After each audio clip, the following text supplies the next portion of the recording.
இலக்கிய வகை சொற்கள்ல திரிசொல் என்னன்னு ஏற்கனவே இயற்சொல் பார்க்கிறோம். இப்ப திரிசொல் என்றால் என்ன என்பது இவங்க இப்ப இந்த சொற்களை படிச்சுட்டாங்களா? என்னது?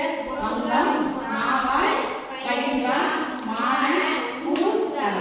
இப்ப இதுல வந்து இந்த சொற்களுக்கு உங்களுக்கு பொருள் தெரியுதா? தெரியல. இப்ப நம்ம என்ன செய்வோம்? படிச்சவங்க இந்த படிச்சவங்க இதுக்கு பொருள் தெரியும், நல்லா விவரமா படிச்சவங்களுக்கு. இல்லைன்னா நம்ம பொருள் தெரியும்னா தமிழ் அகராதியை பார்த்து இதுக்கான பொருள் என்னன்னு தெரிஞ்சுக்குவோம் இல்லையா? இப்ப வங்கம், நாவாய் அப்படின்னா என்னன்னா கப்பல். அது போல பைங்கானா படித்தல். இப்ப மான அப்படிங்கிறது இடைச்சொல். தூர் தவ அப்படிங்கிறது என்னது?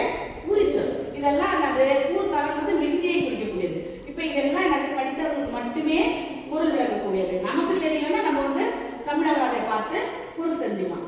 இந்த திருச்சொல்ல நான்கு வகையா பிரிக்கிறோம். என்ன? பெயர் இணை திருச்சொல், இடை திருச்சொல், உரி திருச்சொல். இப்ப இந்த வங்கம், அழுவம் என்பது பெயர் சொல்லுவோம். என்னது? வங்கம்னா கப்பல், அழுவம்னா கடல். அது வந்து அதனால பெயர் திருச்சொல்.